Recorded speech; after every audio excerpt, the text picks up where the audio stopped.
research published by The Guardian has taken a look at the number of police-involved killings so far this year. And on the surface, the numbers may surprise you. Consider that so far in 2015, 467 people have been killed by police. Now, the Washington Post puts that number closer to 385, but the fact that no national database exists to track police-involved killings makes pinning that exact number down very difficult. But according to The Guardian's data, when those numbers are broken down by race and ethnicity, the majority of those killed were white. Now, this is interesting because while media attention was focused on the death of Freddie Gray, for example, some pundits complained that the media actually plays up Black Americans killed by police while ignoring the fact that more white people are killed by officers in this country, which, when looking at this data, is true. However, the numbers really get interesting once they're broken down by who is more likely to be killed while unarmed.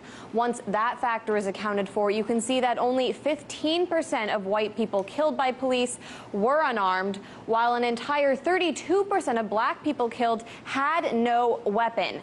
That's an entire 1/3 of these statistics, which means that an unarmed black American is twice as likely to be killed by an officer, despite the fact that black Americans only make up 13% of the population in the U.S.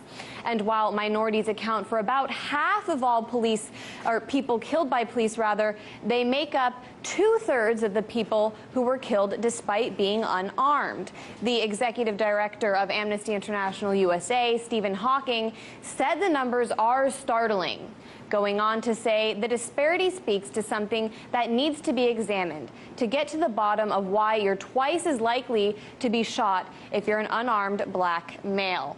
Now, while it's true that each of these cases are more complex than just a simple statistic, such massive imbalances raise questions about the use of deadly force in this country, especially with the police departments in places like Cleveland, Ohio, recently having to agree to strict limits on force after the Department of Justice found it engaged in patterns and practices of abuse.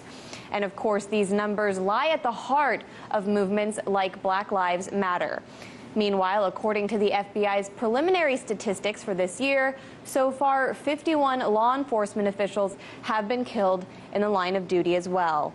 From Washington, this is Anya Parampil, RT.